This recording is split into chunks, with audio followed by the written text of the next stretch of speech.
quick enough or right, and you broke a rib while you're trying to resuscitate. Yeah, that type of thing all the time. Don't give me Narcan. I was just sleeping. I'm allergic to Narcan. There we go. Do you play video games? Not as much as I wish I could. Um, right now I'm in the middle of Detroit Become Human, and I'm almost at the end, and I'm to that point where I think I know where the story's going, and I don't want it going in that direction because of the decisions I made, so I can't finish it because I'm sad. You know who Joe Rogan is? Who? Joe Rogan. Yeah, I know who that is. So he like the whole AI thing really creeps him out. So like he heard about Detroit Become Human. I think it came out in 2017. It's a little older, and that man, that really freaked him out because he was watching DX Machina at the time, that movie about AI taking over and taking human form. It really freaks him out. Do you have that same fear? Like playing the game, do you see that happening? I don't think so, because I think robots can't really mimic human stupidity that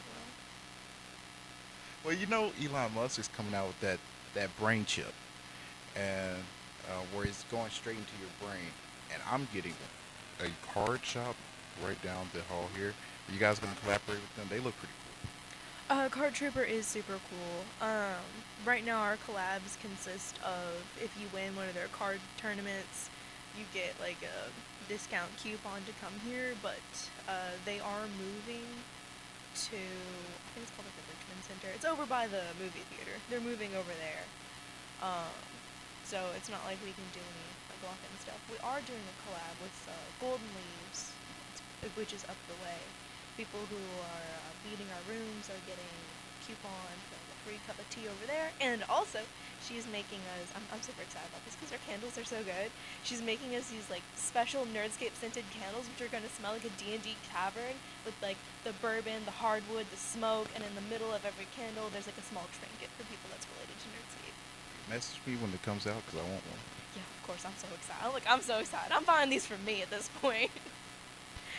So what is Golden Leaves? Because you mentioned tea and candles. What's going on over there? Well, they're closed Sundays, but next time you guys are in town, you've got to check them out. They've got literally hundreds of different types of teas. I'm not talking about like teas in a tea bag. I'm talking like hand mixed, like tea.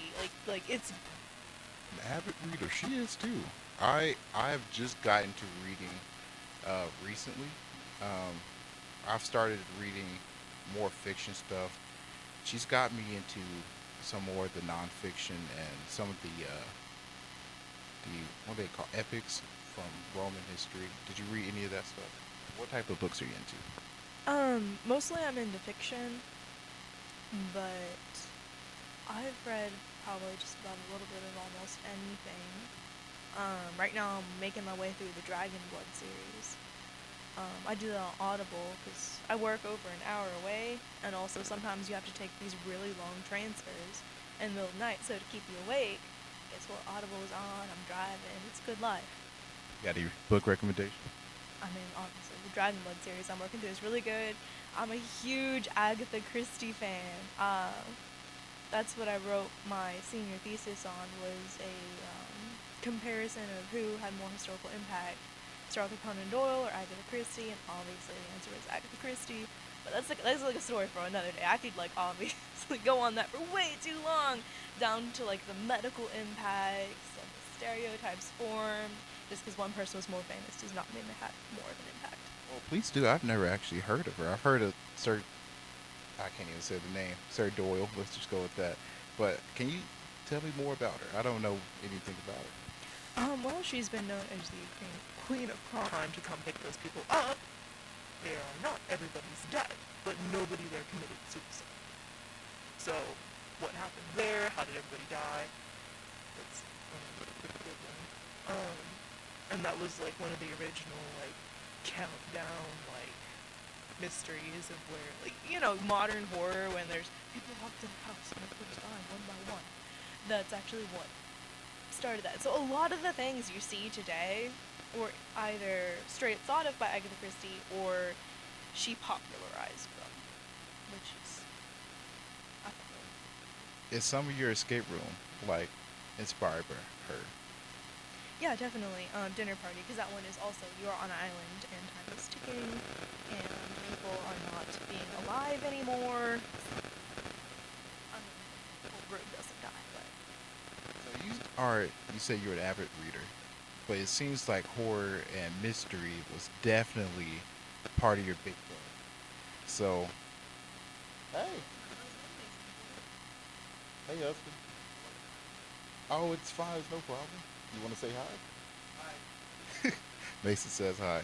So you say you're an avid reader, but horror and mystery seems to be your favorite.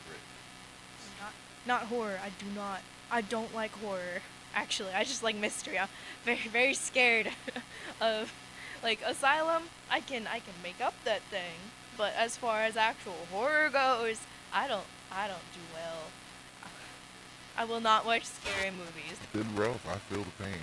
So, describe the feeling of starting the business. Like when you guys first opened, you're like, "This is Nerdscape."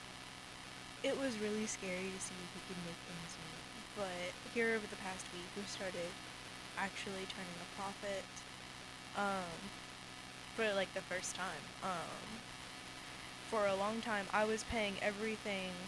Mason was working here, um, like nonstop, which means to cover both our household expenses and for to cover Nerdscape, I had to do all of that on 16.50 an hour. And rent here is actually I said I wouldn't say what contract I signed, but it is. I mean, obviously, there's rent and costs we had to pay that we couldn't cover off at the beginning, so I had to do all that on 16.50 an hour. How long have you guys been open? About we opened the day after Christmas, so almost exactly a month. So you're already turning a profit in a month? Yeah. Technically, if it's Mason and I working where we don't need to be paid, we need one group of four to be considered, um, like breaking even. If we have an employee working and we need to pay them, we need to run two groups of four. Everything beyond that is profit, and we had two. We actually just got really lucky. We had two wedding parties come through, so that really helped that out. The bachelorette party. There we go. We had a bachelor party and a bachelorette party come through for the same wedding. Actually, it was super cute. It was one than the other, and the bachelorettes were actually back with us in the GM or game master room, and they watched the bachelors. She'd be like, "Wee." So what's the feeling you get when someone's like, "Hey, we want to have our bachelorette party here"? Did you ever expect something like that to happen?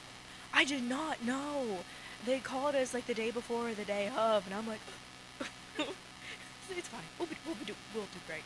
And then the bachelors called the day of because they heard the bachelorettes were doing it, and they're like, no, honey. How many people was it? Like, can you hold that many people? Oh, it was. I think the bachelorettes were 8 or 9, and the bachelors were 6 or 7, maybe. So it's absolutely fine. Our escape rooms are designed for 4 to 8 people. They can be done with two. Two people have done it. Someone came today and asked if they could do it by themselves. And I was like, probably not. We've had groups of 10 before. It's just not everybody gets to do like something that's really fun for them in a group that big. I could imagine.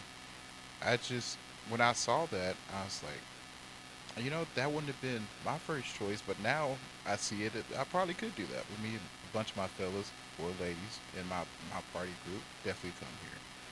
You know, it wouldn't be a bad idea if we actually had our wedding here. Would you have that? I mean, yeah, we'd let you, but we don't have like a place for your chairs and the preacher. We'll let your parties come through. That's about it. Do what you did, I would panic. So what's keeping you so strong here? I mean, when you think about it, that's just your day. Imagine, I mean, think about how you would like live at home if you didn't have to go to work. Like you're still doing your stuff, but you're like, oh, the dishes need to be done, even if you didn't plan that, or oh, somebody called me to go help them out. They got a flat tire. It's the same type of thing. You're just living your normal life.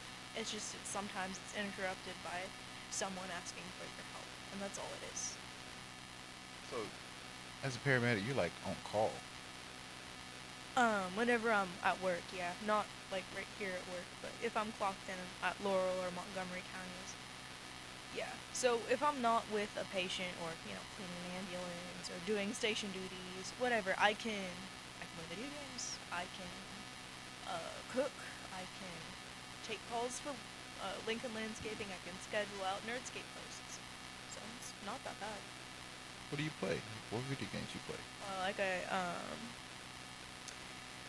I said, Detroit Become Human. The only horror game I've ever played is Until Dawn. And that one emotionally scarred me for life. That was so scary. I mean, you played Dungeons and Dragons. I was expecting some RPGs like Skyrim. I've been there for a week and a half. I'm talking to my roommate and my roommate's boyfriend, and my roommate's boyfriend is like, "Is it?" And he says like the the word like, "Is it like ESS 190 or whatever it was?" And I'm like, "Yeah," and he's like, "That's AM." And I'm like, "Oh no!" It's like that's what the ROTC people. And I'm like, "Oh no!" So, anyways, I am lost trying to get to this place because I thought it would be in the gym. It was not until the track field at EKU. So I'm just sprinting. Lost freshman in the dark, 5:30 a.m. I'm in my cute like little yoga pants, my workout stuff, and I get to the top of this hill. I'm like 5 minutes late to class at this point. You know how it is if you miss your first day of a class, you're dropped from it. So I'm like sprinting all over campus, just trying to find people working out, and then it's just everybody standing in formation, staring at me as I'm like running across this field toward them, and then I absolutely just bite it. And my husband was there standing in that formation. He's like, "Oh, what an idiot." Now I'm his idiot and his problem. So he saw you. Did you fall? Yeah, I just absolutely just face plant. I tripped over this like bar and I just bit it. Everybody's there like silent staring at me. So when you fell, he's like, "Well, that's the one for me." He thought I wouldn't make it like 1 week through the class, but then I asked him to help me work out. He was cute and I needed help. So did you go to college right after high school? Yeah, I did. Yeah.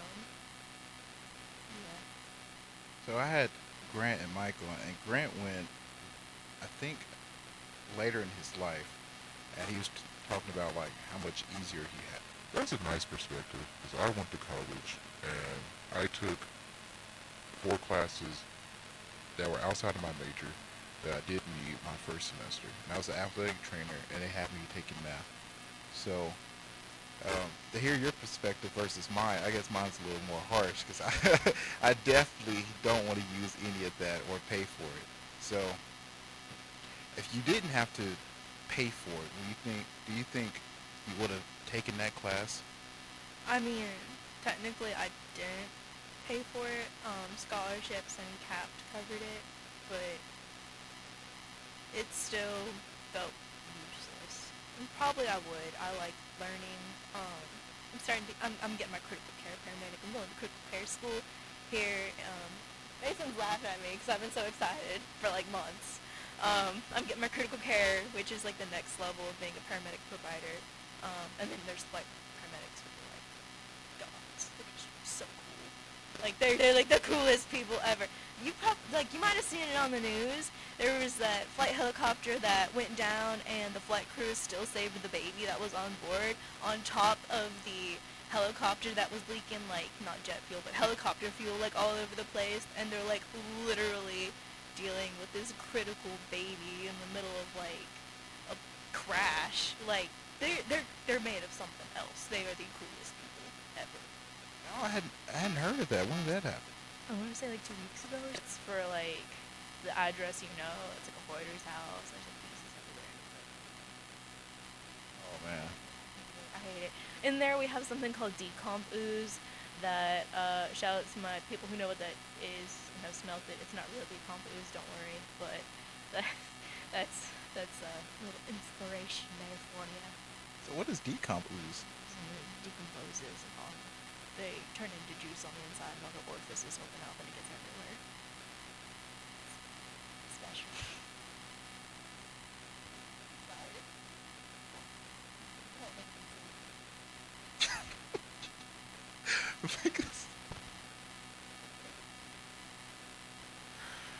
I had once thought about going to medical school, but you've changed my mind.